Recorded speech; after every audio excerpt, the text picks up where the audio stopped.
We have the roll call, please.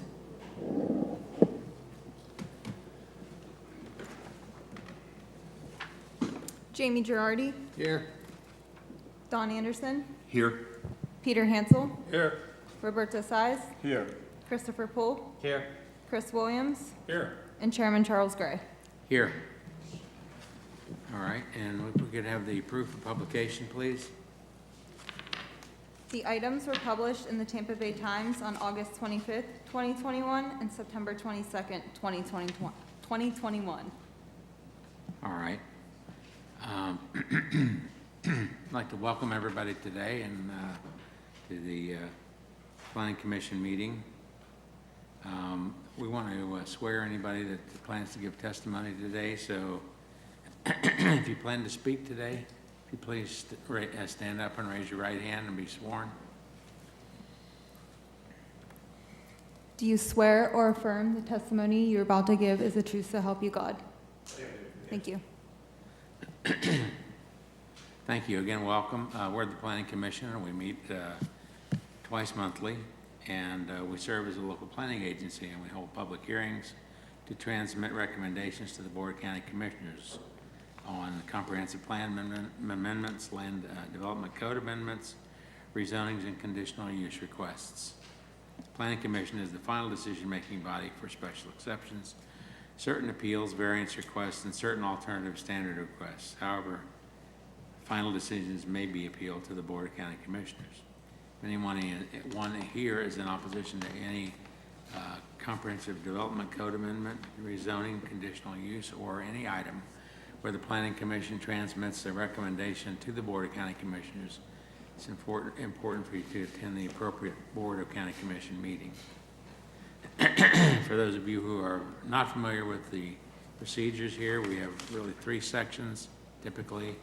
One is for continuances, where the staff or the applicant is asked for a continuance for any number of reasons, and it's been our tradition to approve those continuances unless there are extenuating circumstances.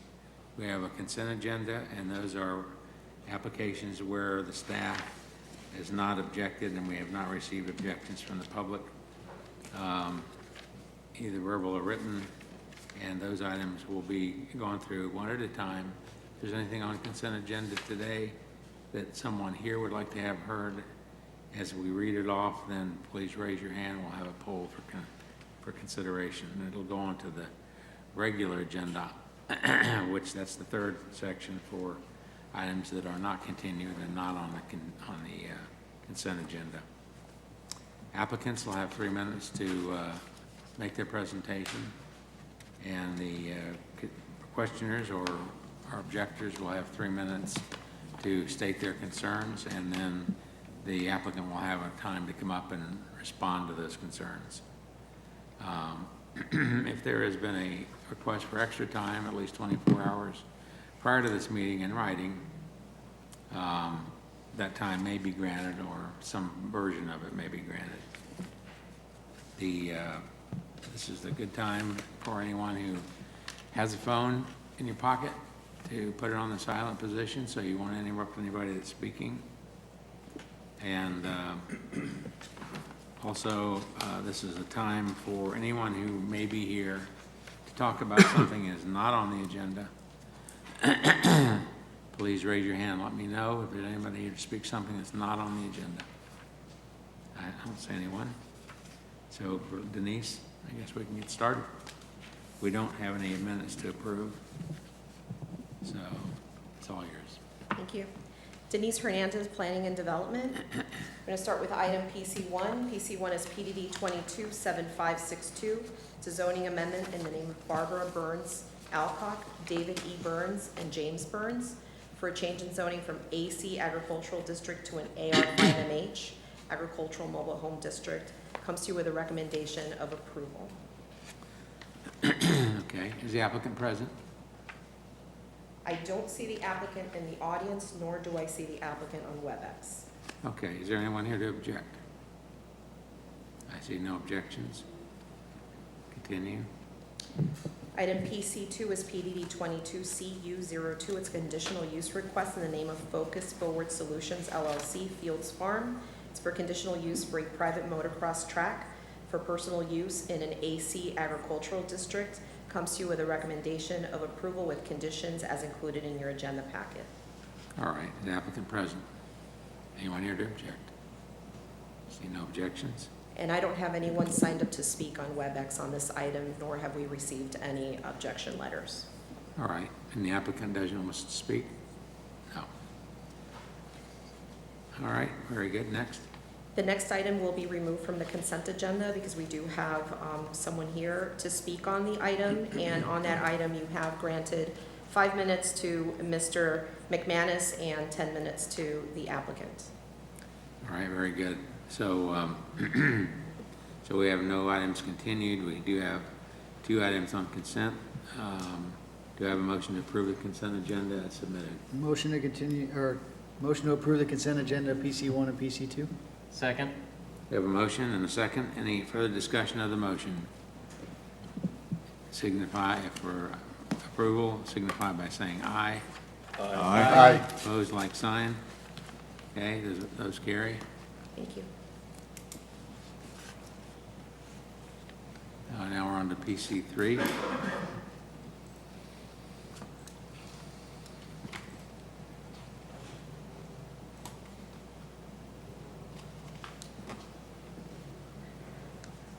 Well,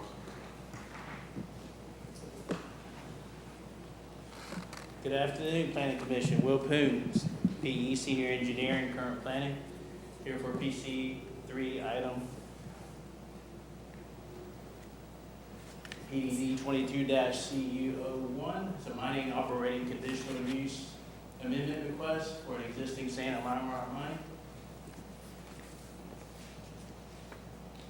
It's located on the south side of County Line Road, approximately 3,200 feet west of Suncoast Parkway.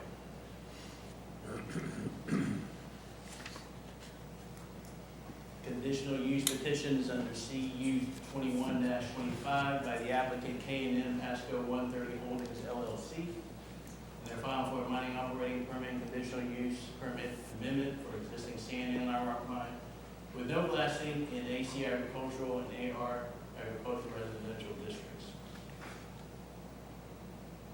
Just to paraphrase the conditional use amendment, they're modifying the excavation of approximately 2,642,358 cubic yards of sand with an additional 1,052,492 cubic yards of sand outside the original pit area with a total, as you see there, 3,694,850 cubic yards of sand. In addition to the previously approved 1,896,719 cubic yards of lime rock limestone mining. The area has been expanded the limits from 400 feet on the property line to 100 feet, and also 500 feet to 100 feet on the eastern side. The lime rock and sorting operations will strictly be remaining as previously approved operation-wise in regards to the conditions, and also the site plan has reflect what is being proposed, and the duration has not changed from the previously approval, which is March 24 to 2031. There is the surrounding zoning map in regards to the adjacent properties,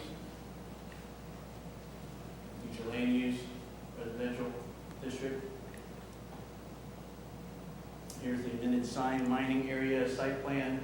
I know the applicant has further additional exhibits that could also expand on that if needed. And we recommend approval with conditions that's provided. Any questions? I'll be happy to answer. As briefly mentioned, the applicant and their representative are also here to address any questions or concerns. Thank you. all right, Will, thank you very much. Any questions from up here? No? Thank you, Will. Thanks.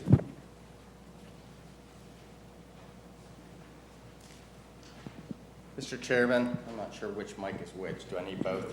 Okay.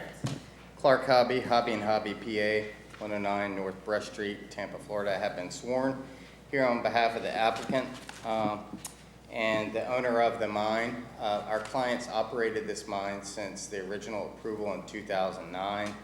I was involved in the amendment in 2017, which allowed lime rock mining in one area of the pit. And so it's been sand mined for over a decade, and then lime rock mining's been occurring since 2017 or 18. And what we're discussing today is primarily expanding the footprint of the mine so that on the south side of the mine, we go from 400 to 100 foot setback. And on the eastern side, we go from 500 to 100 foot setback. But what we're doing to mitigate the issues with neighbors is installing an 8-foot grassed berm that will have a landscape on the neighbor's side. And if you follow what the sound experts say, moving the berm actually closer to the neighbors, we believe will actually attenuate any noise emanating from our site to our neighbors. Now, in the last decade or so, the county has approved several projects, including several mines, that showed the county, and the county's accepted, that the use of berms is an efficient way of attenuating sound emanating from the site. So you can make a fair amount of noise on a site, but if you use a big berm, the noise will not escape and go over the berm. And just a few areas where this has been approved would be Lago Verde Mine, Seven Diamonds, and then you all will recall the sheriff's office has a very large berm that they use around their firing range off of Southwind and Hudson. So it's been accepted that we can do that and not have a noise problem. So I am going to have in just a minute, Cliff Manuel can come on up now, and he's going to explain the mine itself. But I also have a sound expert named Jeffrey Straw that will testify when Cliff is done. And I have a report from here that I'm going to give to the clerk and would ask that they pass out to you all. And what it shows is that he has monitored the noises that emanate from the site, and that we will not exceed the county noise ordinance for the daytime operations in which the mine will operate, which we know we can't do anyway, but he's looked into the actual berming that will occur on the site and looked at the equipment we'll be running, and we will not exceed the noise ordinance.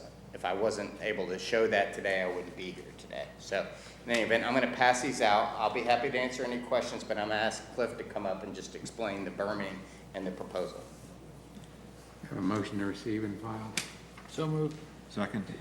Mr. Chairman, All board in members, favor, I'm Cliff signify by Manuel. saying aye. Aye. Okay, motion Oh, carries. sorry, I didn't know you were in the middle of a vote. That's okay. I'm Cliff Manuel, president of Coastal Engineering, and we have been involved in this project since the beginning and constructed the first berm that we put in place for this particular benefit of both visual and sound barrier. It also provides a very good visual barrier. The berm itself is 8 foot in height, has 3-to-1 side slopes. It is sodded completely with bahia grass and then maintained by the applicant throughout the time period that it's in place. It also, so that the residents never see the mining operation start, before the mining operation can start, we construct the berm first. So the first thing that's built is the berm in place to provide both the sound and visual buffers that it's intended to provide. In addition to that, we learned in our, in the first berm that we built for the original footprint, the vegetation that we put between the berm and the property owners has been elevated to 3 feet so that a 9-foot tree, 3 foot high, would provide an additional 12-foot barrier site-wise. And we've improved our irrigation system to make sure that all of our trees and our enhanced vegetation along the berm on the neighbor's side of the property will grow in place and be maintained properly throughout the mining operations. It meets the slope stability requirements of Pasco County and the slope stability requirements of the Water Management District.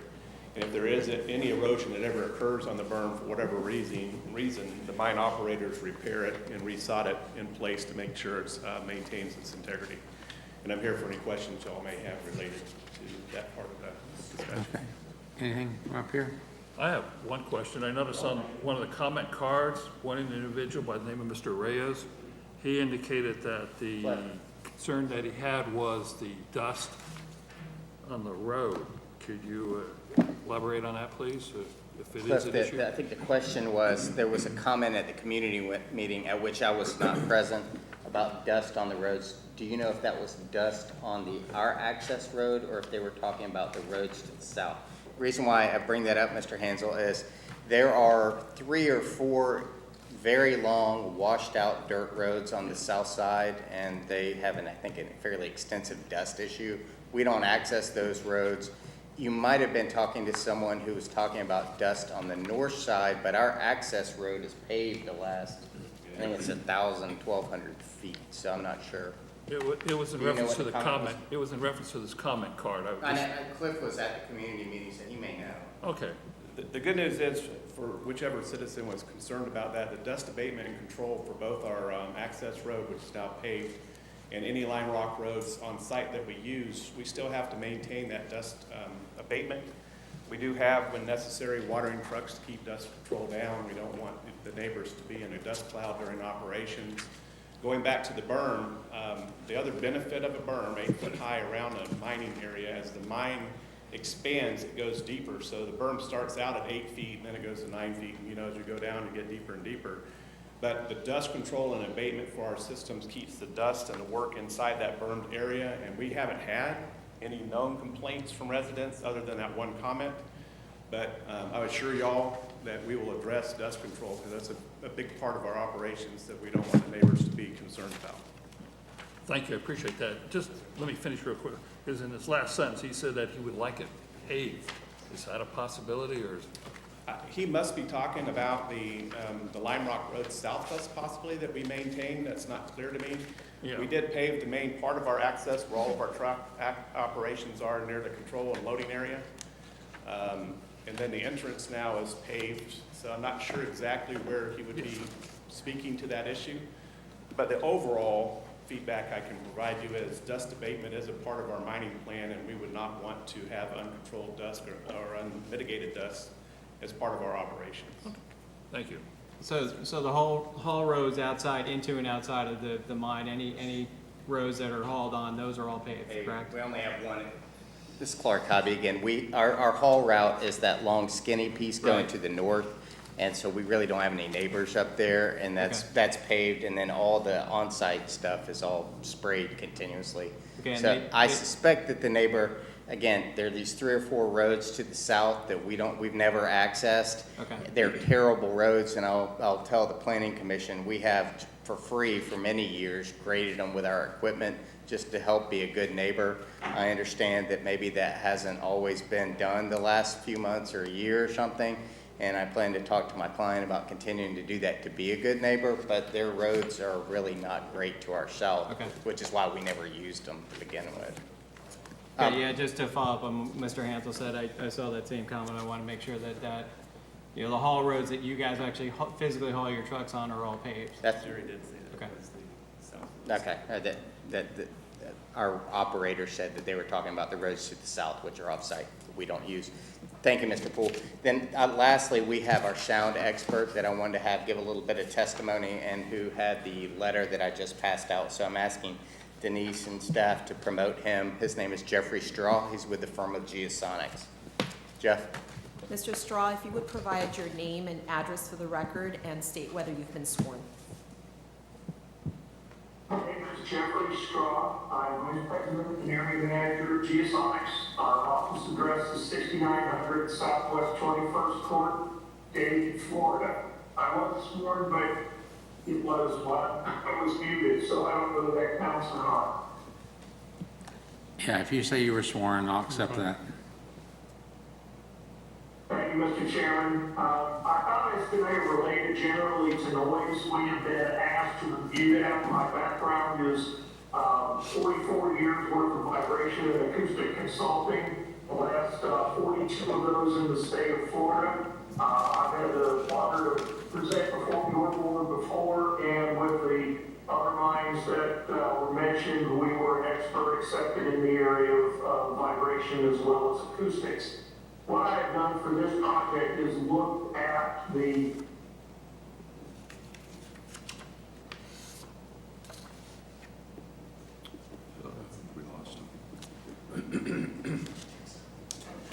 Pregnant pause.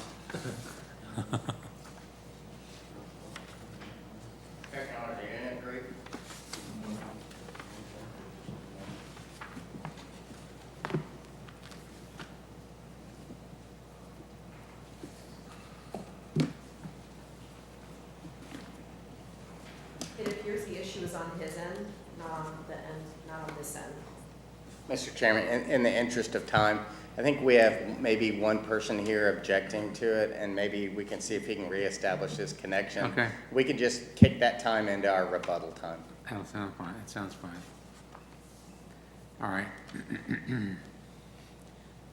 Therefore, whoever's here to speak on the other side, please come forward. State your name and address, please. Good afternoon. My name's Joe McManus. I live at 18447 Caulfield Road, 34610, at the southern border of the mine. I do have pictures of the mine, satellite pictures that I'd like to give everybody. And I have a packet here. I didn't have enough ink, so I only have one for the chairman. And if I bring these up, or? Sure, we can have a motion to receive and file. So moved. Second. The first thing I noticed about my pictures don't have any. Sir, you can only speak from the mic, but if you give those exhibits to the clerk. Yeah, then you can go back over there and speak. There we go. She'll pass them out for you. Okay, you'll see, my picture doesn't have all the pretty blue stuff and the ridiculously oversized berm that they show there. You'll see exactly what it looks like in my picture because it's a satellite view. All right, good afternoon. Before you go into that, maybe you have to build that berm if I'm not If mistaken. you look at that photograph, between the white boxes on the bottom or the south end, that's around 1,250 feet of my fence line, putting us smack dab in the middle of all this. In 2007, we received our first notice of land usage. 2008, we obtained legal representation. We did that because we had no idea that someone could come into such a pristine area, surrounded by residents on all sides, and zoned agricultural, and dig a huge hole into the aquifer. We didn't know that lime rock came from the aquifer and was used by nature to help filter water. Our attorney advised us to make the best deal we could with K&M because it would cost an absolute fortune to fight them and that we would probably lose. A representative from K&M told us that, for number one, they were going to help us maintain our private road, add lime rock when it became available. That was 13 years ago. They have, in fact, in the last 2 years, dropped a powdery substance on the road after the first rain turned into a gray, slippery, soggy mess. And I have a photo of that, but you really don't need to see that. You can't tell by the picture, but many of those ruts are over 9 inches deep. More than one car or golf cart has gotten stuck in that mess. We were assured that when it dried out, it would get hard. After 2 months, they rolled it out, and it was wonderful for a few months until the rainy season began. So it took over 10 years to get material, but still no lime rock. Those of us who have lived on the road for many years used to take up collections and buy the material from the road. I myself have donated a couple $1,000s over the years, as have many of my neighbors. After K&M graded the road a few times, much of our material washed out. We're a patient bunch, but 10 years is going on ridiculous. They have graded the road, but without material, it just becomes a deeper mud pit. Number two, although they were going to mine lime rock, the long-term plan that we were told was to build high-end homes around a 70-acre ski lake. K&M told us this, we now know, because they needed help collecting signatures to acquire the necessary permits. We did our part. We, along with a few others, helped K&M get the signatures required so the board would grant the permits. We were duped. I believe the commissioners were also taken for the same ride. I believe the commissioners may have thought high-end homes around 50, 70-acre lake, so close to 589, would bring a load of happy, tax-paying folks into our community. And now you know it will never happen, just looking at that picture, especially if they are permitted to remove the sand from the surrounding acreage. We've all seen what happens to sand pits once the owner takes out the last truckload. For instance, Mariner and County Line Road, if you recall, had a small sand pit that was an eyesore for over 40 years until that corner became so commercially valuable that it was filled in. I think they put a CVS there or something. There were more than one on County Line Road abandoned for many years. There's at least 4 mines, not in Pasco County, but in my zip code, 4. We as neighbors would be given an easement. This was the third thing they told us. Eventually, access to the lake. We now know that that would and could never happen. And you could refer back to photo number 1. Can anyone imagine the cost to cover the bottom of that 70 acres with clay to hold water? Remove the sand, puts the final bullet in that idea anyway, if they took all the sand around the place. We believe this was always K&M's ultimate plan. No matter who they talked to, no matter how they talked to them, no matter how they rolled, we think that it was always their plan, that this was always going to be a sand pit, that they were going to keep it going on for generations. K&M will construct a 20-foot high barrier. This was the 4th thing they told us, which will be planted and maintained by K&M according to the permit issued by the commissioners. It will be 500 feet from my fence line. After a variance, it was determined to be 400 feet. Please refer back to the photograph. On the bottom of the picture, you will see some measurements. I did not walk this off. I used satellite imagery and GPS solutions to measure, and you can see that they are approximately 310 feet from my fence. 310 feet. That's 90, it's 90 feet. That's 22.5% mistake on their part. That's huge. Chair's time. I'm sorry, sir. Is that time? Yes, sir. If you could please just sort of summarize and. That's time, man. And I got 2 extra minutes. Wow. All right, well, I'm guessing though that, if I leave this with you, nobody will read it. Well, You wanna listen? sir, you actually gave us a written version of all your comments up here, which we have. Can I ask you a question, though? Yes, please. So the road you're referring to, is it a road that the mine is using for access? No, sir. That's a private road. There are 4 private roads that go down to the mine property. The only one they use is Rigsby. When they say don't use any, they have a gate on Rigsby, they use that one. They used it as a ploy at a meeting. We're gonna fix your roads, we're gonna be good neighbors. This was all part of the initial get-up. This has been years and years in the making, and we've been friendly. Everybody's been friendly. Of course, they've been very friendly. Until it actually comes time to do anything. Then they don't do it. They don't come through. We have no reason whatsoever to believe that with the mound that they're gonna put up right now, they're telling you, I wear hearing aids, and I'm in today. I can hear that drag line every single day from my back porch, every single day. I don't care about their 20-foot berm, and I don't care about their expert. I live there, and I hear it every day. My brother-in-law lives right across from me. He's stone deaf. He hears it he complains to me, they make so much noise. I don't think it's bad. You can see by my pictures, without the blue and all this, how white that is. When that dries out in the middle of the summer and the wind blows through there, it looks like a scene from Lawrence of Arabia. The dirt comes out of there like you would not believe. The sand and blows up in the air, clouds and clouds. And it goes whichever way the wind's blowing. If it blows south. Sir, yes, sir, I asked you about the road. I didn't mean to give you more time. You answered my question about the road. That was not my question. All right. Thank you. Following up on David's question, can staff confirm that, is there any requirement or condition for the applicant to maintain? I don't see anything in the conditions of approval that there is any requirement for them to maintain those roads to the south. I understand that, but. Yeah, Wapoon, current plan? No, sir, there's nothing in the conditions that require that. Okay. Just get signatures so you guys will give them permit.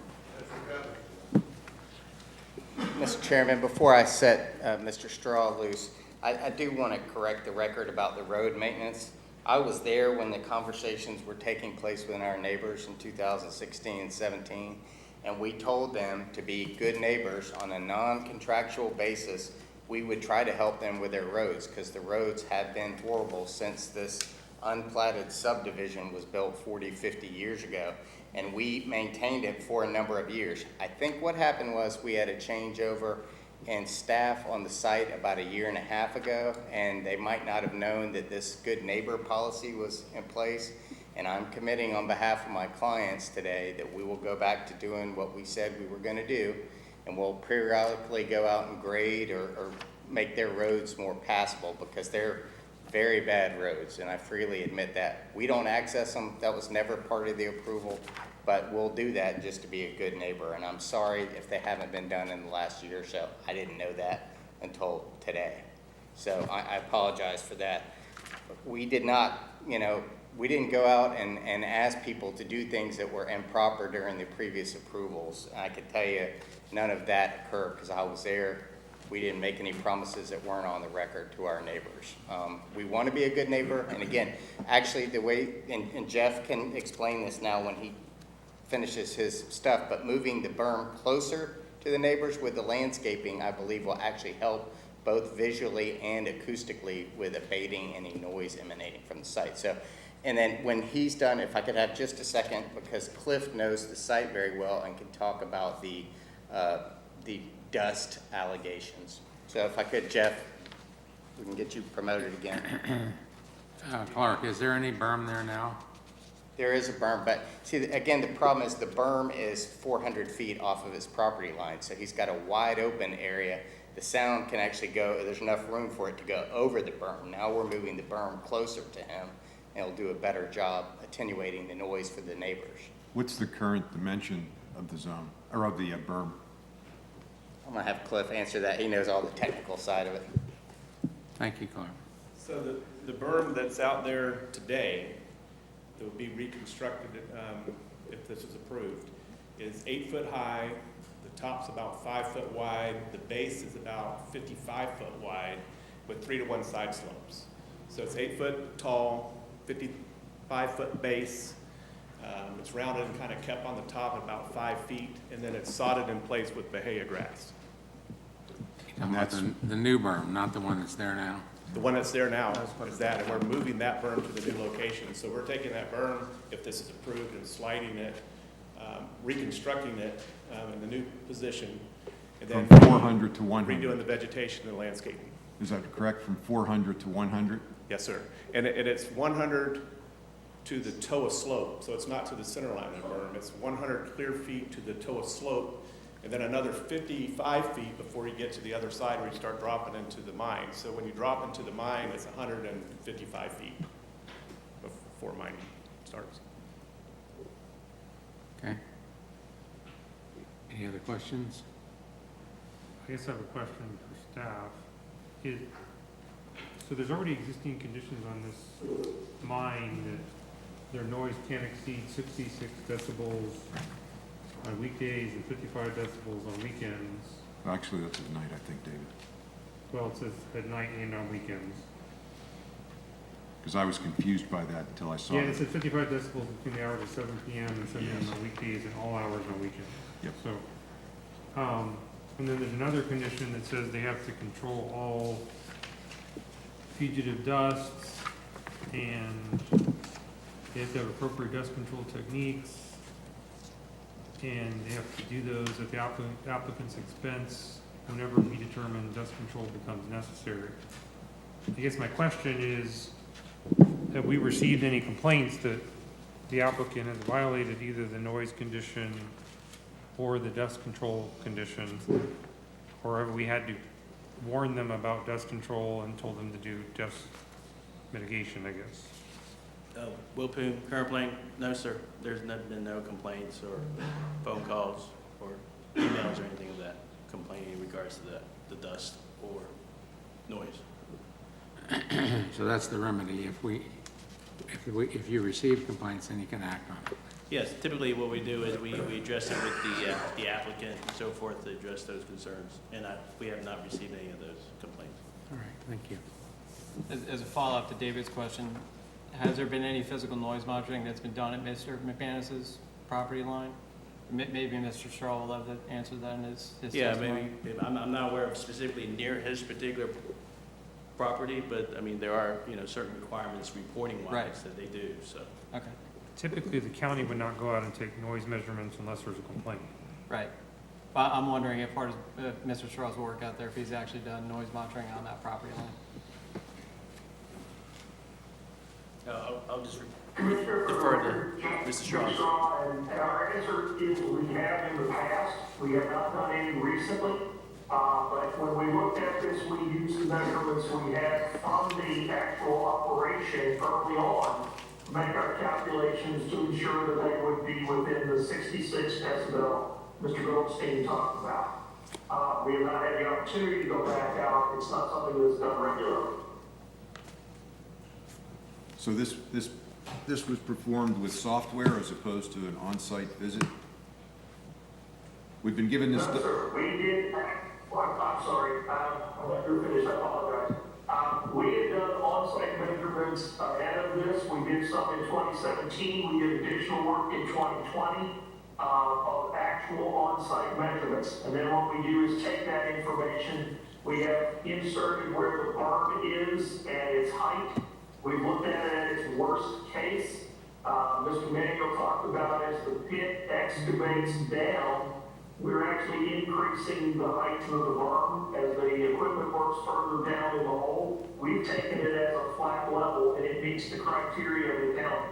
So as they progress in that brown area, the green berm will actually assist in reducing noise as well as the excavation itself. And so it's a mix of some computer analysis, but it is based on real-time actual equipment from the mine. Mr. Anderson, if I might, to put a finer point on it. So we considered a couple of years ago maybe seeking later hours. So we commissioned a report and they took it was with the benefit of all the lime rock equipment running with crushers and all that kind of stuff.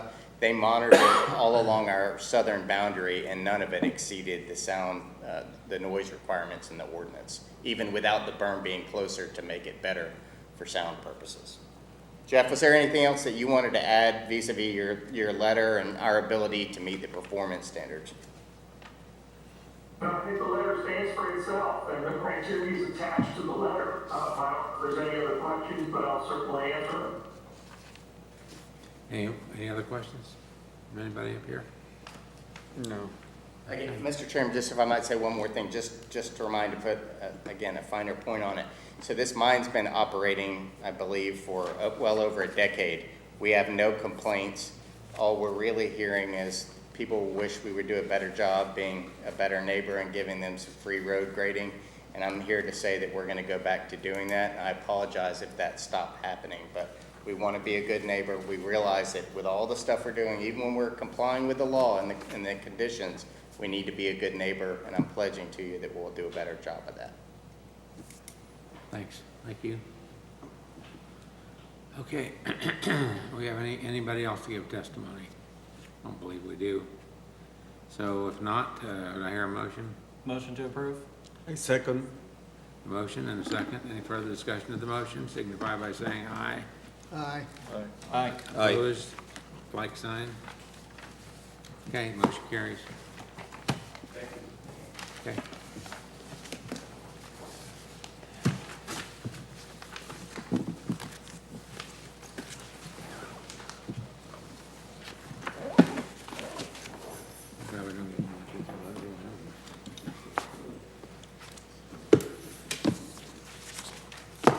Okay, anything else, Denise? That's all we have for you today. That's all we have, we ain't no more. I can make some stuff up if you want. Oh, you're looking at me? Make a motion to adjourn? You're the man. I'm the adjourn Second. motion guy. I'll second. All in favor? Aye. Okay. Thank you, sir. See you, Roberto. Take care.